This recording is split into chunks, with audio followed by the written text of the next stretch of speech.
Hello friends, welcome back to my channel Scholar Classes. So today we'll start or discuss part 2 of the history lesson nationalism in India.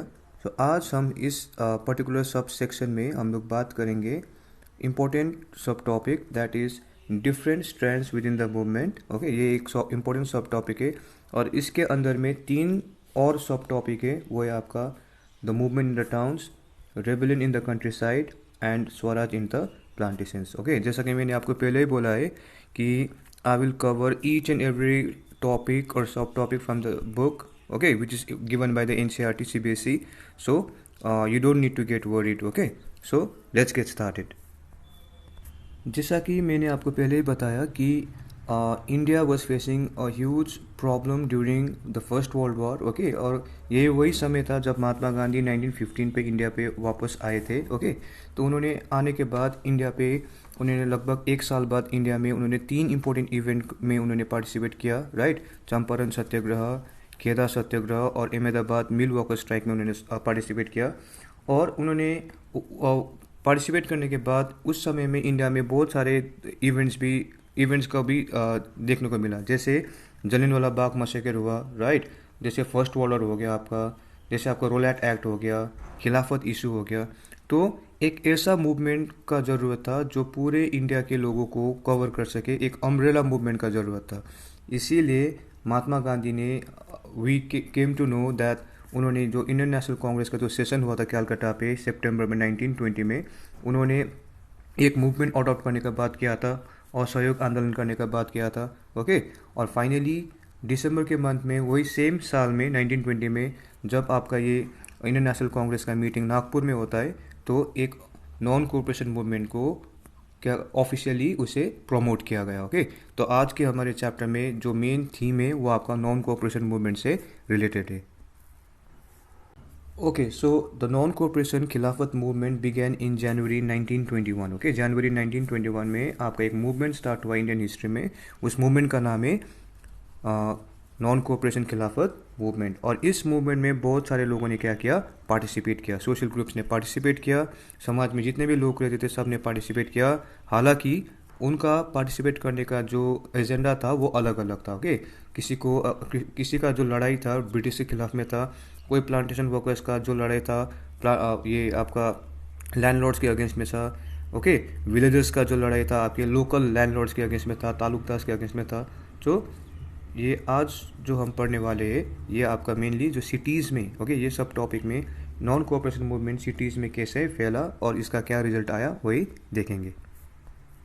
So the movement started with the middle class participation in the cities. Okay, मैंने आपको पहले भी बोला था nationalism Europe में भी कि किसी भी देश में कोई भी एक रेवोल्यूशन क्रांति होता है तो जो मेन पार्टिसिपेंट्स जो होते हैं वो कौन से ग्रुप के होते हैं, आपके मिडिल क्लास लोगों के लिए. ओके, क्योंकि इनका ही डिमांड ज़्यादा होता है.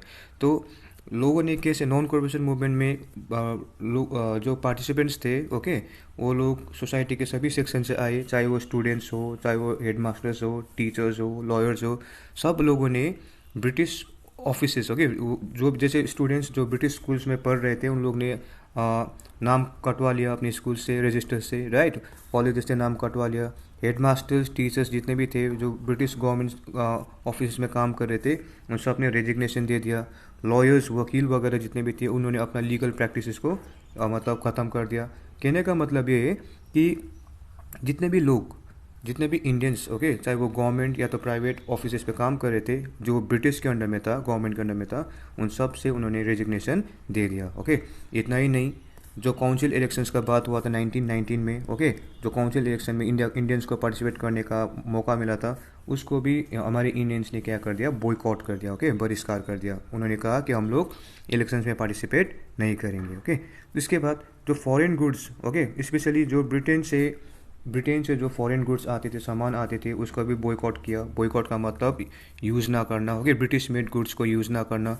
लिक्वर शॉप्स वगैरह जो था उसका भी पिकेट किया. ओके, कहने का मतलब उसमें भी मतलब इलीगल तरीके से मतलब लोगों ने सामान को डिस्ट्रॉय करना स्टार्ट किया. और जितने भी फॉरेन क्लोथ्स, जो भी सामान स्पेशली क्लोथ्स, कपड़े वगैरह आते थे फॉरेन से मेड इन ब्रिटेन, वो सबके सामने बड़े बड़े रैक में लग के उसमें उसको जलाया गया. ओके, तो इसका क्या सिंबल था कि हम ब्रिटिश के किसी भी एरियाज़ में, किसी भी सेक्टर से हम लोग कोऑपरेट नहीं करेंगे। इतना ही नहीं, जो व्यापारी वगैरह जो थे, ट्रेडर्स और मर्चेंट्स, उन लोग ने भी फॉरेन का सामान के साथ व्यापार करना एकदम इनकार कर दिया। ओके, क्योंकि वो लोग क्या फेस कर रहे थे, लॉस फेस कर रहे थे। पर ये वही समय था इंडिया में 1920s में, ये वही समय था जहाँ पे हम लोग ब्रिटिश मेड गुड्स को इग्नोर कर रहे थे और हमारे खुद के देश में, ओके, जो इंडिजिनस प्रोडक्ट्स जो होता है, हैंडलूम्स वगैरह जो था, ओके, जो टेक्सटाइल इंडस्ट्री वगैरह जो था, ये इंक्रीज हो रहा था, मतलब ये ग्रो कर रहा था। और लोग, महात्मा गांधी ने सीधा बोल दिया, डायरेक्टली बोल दिया था कि हमें किसी भी ब्रिटिश मेड गुड्स को यूज़ नहीं करना है, और जो भी इंडिया में ही बनेगा, जो इंडियन मेड प्रोडक्ट्स होगा, हमें उसको ही क्या करना है, यूज़ करना है। ओके, तो ये वही समय था जहाँ पे खादी खादी जो कपड़ा होता है, ये इम्पोर्टेंट होने लगा। ओके, सो और टाउन्स में कुछ ऐसा देखने को मिला। पर ये टाउन में जो ये मूवमेंट एकदम वाइल्ड फायर की तरफ फैल रहा था, ये धीरे धीरे करके क्या हो गया, ये आपका स्लो डाउन हो गया। ओके, स्लो डाउन मतलब डिक्रीज हो रहा था, मूवमेंट इंपॉर्टेंट नहीं हो रहा था। ये इंपॉर्टेंट था पहले, पर मूवमेंट टाउन में ये इसका इंपॉर्टेंस घटता ही हो जा रहा था। क्यों? इसके दो इंपॉर्टेंट फैक्टर्स था। एक तो खादी जो क्लोथ था, ये बहुत ही एक्सपेंसिव था। ओके, फैक्ट्री मेड क्लोथ, जो कपड़े फैक्ट्री में बन के आते थे, रेडीमेड क्लोथ्स आते थे ब्रिटेन से, वो बहुत सस्ता होता था। और खादी क्लोथ एक्सपेंसिव होने के कारण से आम आदमी या तो आम सिटीजन्स इसे खरीद नहीं पाते थे। ओके, इसके लिए मूवमेंट टाउन में धीरे धीरे करके ख़त्म हो रहा था। Number to, British institutions, okay, जितने भी ब्रिटिश इंस्टीट्यूशंस थे, जैसे आपका स्कूल्स, कॉलेजेस हो गया, आपका कोर्ट्स वगैरह हो गया, जहाँ पे इंडियंस काम करते थे। अब ये इंडियंस ने तो हमारे बच्चे, जैसे स्कूल्स, एग्जांपल स्कूल्स, जो ब्रिटिश स्कूल्स वगैरह तो था, गवर्नमेंट स्कूल्स जिनको ब्रिटिश कंट्रोल करते थे, अगर उस समय में हमारे इंडियन बच्चों के पास कुछ अल्टरनेटिव होता, अगर हमारे पास ऐसा स्कूल होता जिसको कंट्रोल इंडियन गवर्नमेंट ही करता खुद से, तो वो बच्चे जिन्होंने ब्रिटिश स्कूल को छोड़ा था, ओके, अपना नाम कटवा लिया था, वो इंडियन स्कूल्स में जाके अपना नाम फिर से रजिस्टर कर सकते थे।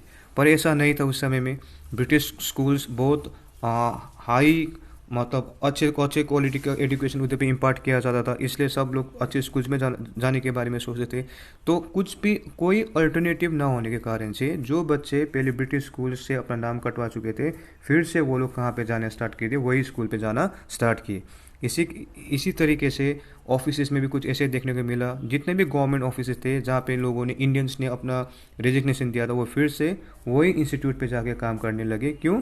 क्योंकि उस समय में हमारे इंडियंस के पास दूसरा अल्टरनेटिव नहीं था। तो यही दो रीज़न है स्पेशली जिसके कारण से नॉन कोऑपरेशन मूवमेंट या तो असहयोग आंदोलन टाउन और सिटीज़ में उतना कामयाब या तो सक्सेसफुल नहीं हुआ। अब बात करते हैं दूसरा सब टॉपिक, वो है आपका rebellion in the countryside. सो पहले आपका रिवोल्ट हुआ था सिटीज़ में, फेल हो गया था। तो धीरे धीरे करके सिटीज़ से अब मूवमेंट कहाँ पे फैल रहा था, आपके गांव बस्ती विलेजेस में।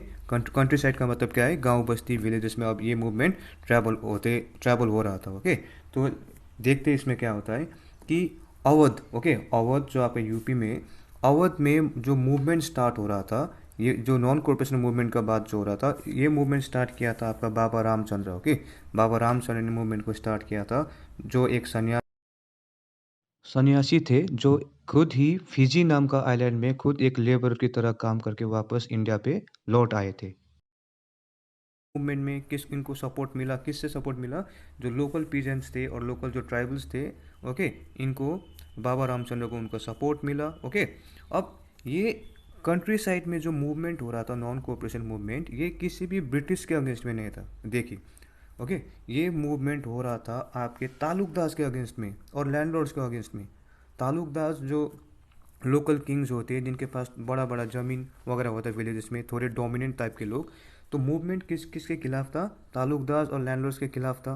क्योंकि ये लोग क्या कर रहे थे, आम जनता या तो पीजेंट से, फार्मर से बहुत ज़्यादा टैक्स क्या कर रहे थे, डिमांड कर रहे थे। इतना ज़्यादा टैक्स डिमांड करते थे कि बेचारे वो लोग उस टैक्स को कभी भी पे नहीं कर पाते थे। कभी कभी ये आपका फसल अच्छा से नहीं होता था, कभी फैमिन हो जाता था। उस समय में भी ये लोग बहुत ज़्यादा टैक्स इनसे वसूल करते थे। ओके, नेक्स्ट है आपका, इतना ही नहीं, जो पीजेंट्स वगैरह जो होते थे, इनको क्या करना पड़ता था, ये लोग को ज़बरदस्ती काम करवाया जाता था बड़े बड़े फार्म्स में, पर इसके बदले में उनको किसी भी तरीके का पैसा नहीं मिल रहा था। तो इसको हम क्या कहते हैं, बेगार। ओके, तो बेगार का मतलब क्या है कि जितने भी लेबर्स होते हैं विलेज के, उनको काम तो करवाया जाता था ज़बरदस्ती, पर उसके बदले में इन्हें किसी भी तरीके का पैसा नहीं मिलता था। अब तो ये पीजेंट्स का क्या डिमांड था, ये पीजेंट्स का स्पेशली दो तीन डिमांड था। एक तो रिडक्शन ऑफ रेवेन्यू, जो टैक्स वसूल किया जा रहा था, ये लोग टैक्स को पूरी तरह से ख़त्म नहीं करना चाहते थे। ओके, इनका भी ये लोग ने भी बोला कि टैक्स आप लोग ज़रूर हमसे कलेक्ट कीजिए, पर इतना टैक्स कलेक्ट मत कीजिए जिसको हम पे नहीं कर पाए। सो टैक्सेस को घटाने का बात किया, नंबर वन डिमांड इनका यह था। Number two, abolition of begar. Okay, जो बेगार के बारे में मैंने आपको बताया, इसको ख़त्म करने का बात किया। और जितने भी ऑपरेसिव लैंडलॉर्ड्स है, ऑपरेसिव लैंडलॉर्ड्स का मतलब जो डोमिनेंट लैंडलॉर्ड्स थे, ओके, इनको समाज से क्या करने का बात किया, बहिष्कार करने का बात हुआ। तो ये दो तीन इनका क्या था, डिमांड था। अब धीरे धीरे करके मूवमेंट आपका स्ट्रांग होते जा रहा था। ओके, तो क्या हुआ कि जो लोग आम पीजेंट्स, आम जो आपके ये फार्मर्स वगैरह जो थे, आम ये आपके नाई हो गया, धोबीस वगैरह हो गया, टेलर वगैरह जो थे, ओके, तो ये लोग बड़े बड़े साहब या तो बड़े बड़े लैंडलॉर्ड्स के घर में जाके काम करते थे, इनको सर्विसेज पे करते थे।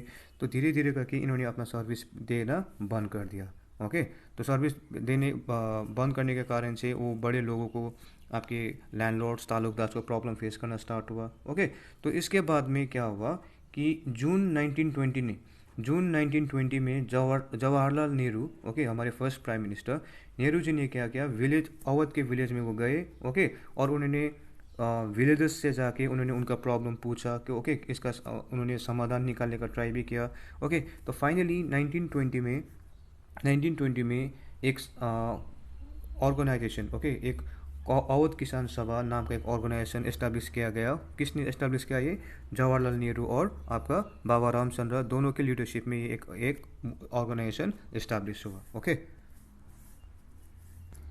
तो जैसा आपका ये नॉन कोऑपरेशन मूवमेंट बढ़ता ही गया विलेजेस में, तो क्या हुआ, ये जो हमारे जो ये पीजेंट्स वगैरह जो थे, फार्मर्स वगैरह जो थे, इन्होंने थोड़ा सा वायलेंटली ताल्लुकदार लैंडलॉर्ड्स को, उनके घरों को अटैक करना स्टार्ट कर दिया। ओके, उन्होंने तो ये भी उन लोग ने सब लोगों को बोल दिया कि ये जो आइडिया है, ओके, ये जो आइडिया है मेनली, ये आइडिया हम किससे ले रहे हैं, गांधी जी से ले रहे हैं। ओके, क्योंकि गांधी जी ने सबके लिए बोला कि किसी भी तरीके का टैक्स पे करना नहीं है। ओके, सर्विस रेंडर करना नहीं है। तो महात्मा गांधी का नाम क्या हो रहा था, सभी चीज़ों में यूज़ हो रहा था। ओके, इलीगली महात्मा गांधी का नाम सभी एरियाज में यूज़ हो रहा था। तो जिस तरीके से गांव बस्ती में, कंट्री साइड में मूवमेंट एकदम इम्पोर्टेंट हो ही रहा था, उसी तरीके से फॉरेस्ट एरियाज में भी कुछ चेंजेस हमें देखने को मिला। तो ये बात है 1920s का। 1920s में जब नॉन कोऑपरेशन मूवमेंट एकदम स्ट्रॉन्ग, एकदम अच्छी तरीके से, ओके, पावरफुल होते जा रहा था, तो आंध्र प्रदेश का एक गुदुम हिल्स, ओके, गुदुम हिल्स नाम का जगह में मूवमेंट स्टार्ट हुआ। ओके, गुदुम हिल्स में एक ट्राइबल मूवमेंट स्टार्ट हुआ। ओके, ये मूवमेंट क्यों स्टार्ट हुआ, क्योंकि फॉरेस्ट में जो इंडिपेंडेंट लोग जो रहते थे, आदिवासी जो लोग रहते थे, इनके ज़मीन पे ब्रिटिश ने ज़बरदस्ती कब्जा किया। ओके, फॉरेस्ट एक्ट इंट्रोड्यूस किया। अब ये वही ट्राइबल्स लोग थे जो कभी इंडिपेंडेंटली रहते थे, जो बिना किसी के परमिशन से इधर उधर जा सकते थे, हंटिंग कर सकते थे, फायरवुड को कलेक्ट कर सकते थे, ओके, ग्रेजिंग, एनिमल्स को ग्रेजिंग वगैरह करवा सकते थे। पर ब्रिटिश ने सब चीज़ों पे क्या कर दिया, रिस्ट्रिक्शंस कर दिया। पहले तो ब्रिटिश ने जंगल को सब क्लोज एरिया घोषित कर दिया। ओके, हंटिंग वगैरह, ट्रैपिंग वगैरह सबको बंद कर दिया। ओके, किसी भी तरीके का एक्टिविटीज़ को सबको ब्रिटिश ने बंद कर दिया। उसके बाद जितने भी वर्कर्स थे, ओके, जितने भी वर्कर्स थे, एनिमल्स ग्रेजिंग वगैरह सब बंद कर दिया। सो ओवरऑल आप ये कह सकते हो कि peasants they were facing huge problem. जो लेडीज़, जो ट्राइबल लेडीज़ फायरवुड वगैरह इकट्ठा करती थी, ओके, अपने लिविंग के लिए, ओके, लाइवलीहुड को बचाने, अपने फैमिली को बचाने के लिए, तो उसमें भी ब्रिटिश ने क्या कर दिया, रेस्ट्रिक्शंस लगा दिया। तो इन सब प्रॉब्लम्स, इतना प्रॉब्लम्स ही नहीं, ब्रिटिश ने जो वर्किंग कंडीशन था, ओके, ये जो वर्कर्स वगैरह थे, ट्राइबल पीपल वगैरह जो थे, इनको ज़बरदस्ती रेलवेज वगैरह बनाने में, जंगल में टिम्बर वगैरह का एक कलेक्ट करने में इनका मदद चाहिए था ब्रिटिश को, और ज़बरदस्ती इनसे काम भी करवाते थे, पर बिना कोई पेमेंट के इनसे भी वो लोग बेगार करवाते थे। ओके, तो ऐसे में एक इम्पोर्टेंट लीडर का जन्म हुआ। उनका नाम था अल्लूरी सीताराम राजू, जो एक फादर फिगर थे सबके लिए। ओके, इनका ये मानना था कि ये भगवान के अवतार है, he was like reincarnation of God. इनका ये मानना था ये किसी भी बीमारी को सॉल्व कर सकते, ओके, किसी भी प्रॉब्लम को सॉल्व कर सकते, ओके, अनाज को ये दुगना कर सकते। तो और इनका ये भी मानना था कि इनको एस्ट्रोलॉजिकल प्रिडिक्शन, फ्यूचर का प्रिडिक्शन वगैरह भी ये कर सकते थे। और सबसे इम्पोर्टेंट बात, he was a greatest follower of Mahatma Gandhi. Mahatma Gandhi के जितने भी सिद्धांत थे ये सबसे इनको प्रेरणा मिला था। पर इनको एक ही बात पसंद नहीं था महात्मा गांधी का फिलोसॉफी का, वो था नॉन वायलेंस। इनका ये मानना था अगर हमारा डिमांड सच्चा है तो हमें अपने डिमांड के लिए लड़ना चाहिए, और वो लड़ाई नॉन वायलेंस नहीं, वायलेंस ही होना चाहिए, ओके, हिंसापूर्वक होना चाहिए। तो इसीलिए इसके बाद ब्रिटिश डरेंगे और वो लोग हमारे ज़मीन से भाग जाएंगे, ओके। पर ऐसा होते होते उन्होंने ब्रिटिश को अटैक करना स्टार्ट किया, ओके। अपने लोगों को, अपने ट्राइबल पीपल को उन्होंने फोर्स किया कि हमें अब ब्रिटिश के चेक पोस्ट वगैरह को क्या करना चाहिए, अटैक वगैरह करना चाहिए। अपने लोगों को आग्रह किया कि हमें खादी वगैरह पहनना चाहिए, खादी के कपड़े पहनना चाहिए। पर जितना भी इनका मूवमेंट अनफोल्ड हुआ वो सब वायलेंट मैनर में अनफोल्ड हुआ, ओके। तो इसी के कारण से उनको ब्रिटिश ने अरेस्ट किया, ओके, ब्रिटिश ने उनको अरेस्ट किया और फाइनली 1924 में इनको एग्जीक्यूट भी कर दिया। अभी तक आंध्र प्रदेश के बहुत सारे एरियाज में इनका स्टैचूज वगैरह आपको देखने को मिलेगा, ओके। और ये अपने जगह में लोकल फोक हीरो जैसा बन गए। अब बात करते हैं तीसरा सब टॉपिक, वो है आपका स्वराज इन द प्लांटेशन। अभी तक तो आप लोग को स्वराज का मीनिंग पता चल गया ही होगा, ओके, फ्रीडम। तो प्लांटेशन का मतलब ये जगह, ऐसा फार्मिंग एरिया जहाँ पे cash crops, okay, cash crops को ग्रो किया जाता है। जैसे आपका टी, जूट, कॉफ़ी, बनाना, ये सब आपका क्या होता है, प्लांटेशन क्रॉप्स, ओके। तो जैसा मैंने आपको बताया कि जो भी लोग नॉन कोऑपरेशन मूवमेंट को सपोर्ट कर रहे थे उनका स्वराज से अलग अलग मीनिंग था। किसी को स्वराज का मतलब क्या था, किसी को स्वराज से का मतलब ये था कि कैसे हम लोग ताल्लुकदार या लोकल लैंडलॉर्ड्स को हटा सकते अपने एरिया से। कोई ब्रिटिश के अगेंस्ट में लड़ रहा था, कोई लैंडलॉर्ड्स के अगेंस्ट में लड़ रहा था, कोई हिंदू के खिलाफ लड़ रहा था, ओके, ट्राइबल्स ब्रिटिश के खिलाफ लड़ रहे थे। तो सबका स्वराज का मतलब अलग अलग था। अब बात करते हैं हम लोग प्लांटेशंस का। तो आसाम में जो प्लांटेशन वर्कर्स थे इनका स्वराज से क्या मतलब था, they meant the right to move freely in and out, okay. इनका ये मतलब था कि हमें फ्रीडम इसलिए चाहिए ताकि हम लोग कभी भी एक जगह से दूसरी जगह जा सके। पर ऐसा नहीं हुआ, ओके। महात्मा गांधी का जो आइडिया था स्वराज का, ऐसा वो लोग महात्मा गांधी को एकदम फादर फिगर या तो भगवान के तरीके से देखते थे, ओके। और उनके नाम पे इन्होंने बहुत सारे एक्टिविटीज़ भी किया। पर ब्रिटिश ने भी इनको सप्रेस करने के लिए, इनको डोमिनेट करने के लिए बहुत सारे कानून वगैरह बनाया। उनमें से एक कानून का नाम है इनलैंड इमिग्रेशन एक्ट ऑफ 1859। ये बहुत ही इंपॉर्टेंट है, 1 मार्क्स के लिए कभी कभी पूछा जाता है। इस एक्ट के मुताबिक कोई भी प्लांटेशन वर्कर्स अपना टी गार्डन छोड़ के कहीं भी जाने का उनको अनुमति नहीं था, ओके। अगर वो लोग गलती से भी किधर भी चले गए विदाउट ब्रिटिश परमिशन तो उनको एकदम ब्रूटली उनको टॉर्चर वगैरह किया जाता था, ओके। उनको एकदम टॉर्चर वगैरह किया जाता था। इसलिए जब ये वर्कर्स को नॉन कोऑपरेशन मूवमेंट के बारे में पता चला तो हज़ारों के तादाद में, ओके, जितने भी प्लांटेशन वर्कर्स थे उन्होंने जो अथॉरिटीज़ था उनका ऑर्डर्स को फॉलो करने से इनकार कर दिया। और उन्होंने क्या किया, अपने प्लांटेशन एरियाज़ को उन्होंने छोड़ दिया और अपने घर की तरफ चले गए। क्योंकि उस समय में जो लेबरर्स होते थे इंडिया के हर एक कोने से जाते थे काम करने के लिए, ओके, वर्कर्स हर एक एरिया से जाते थे काम करने के लिए। और जब उनको पता चला नॉन कोऑपरेशन मूवमेंट के बारे में तो उन्होंने ब्रिटिश के ऑर्डर्स को फॉलो करने से इग्नोर कर दिया, ओके।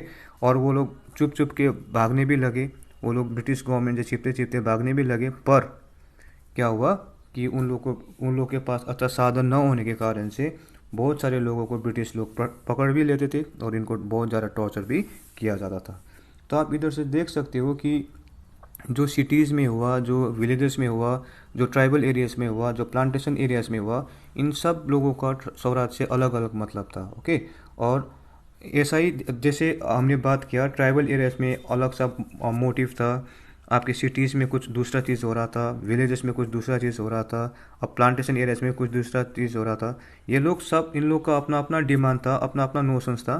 पर एक्चुअली में इनडायरेक्टली ये सब लोग ऑल इंडिया को, ओके, पूरे भारत को ब्रिटिश से फ्री करने के लिए ये लोग इनडायरेक्टली लड़ रहे थे, ओके।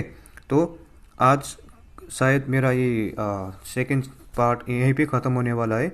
आप सबके लिए मैं एक क्वेश्चन छोड़ने वाला इधर पे, मुझे कमेंट सेक्शन में बताइएगा कि तो क्या ये सब देखने के बाद क्या लगता है कि नॉन कोऑपरेशन मूवमेंट सक्सेसफुल हुआ होगा कि नहीं हुआ होगा। ओके, आगे हम बात करेंगे कि कैसे नॉन कोऑपरेशन मूवमेंट को कैसे और पावरफुल बनाया गया। ओके, ये सक्सेसफुल हुआ कि नहीं, ये हम आगे पार्ट 3 में पढ़ेंगे।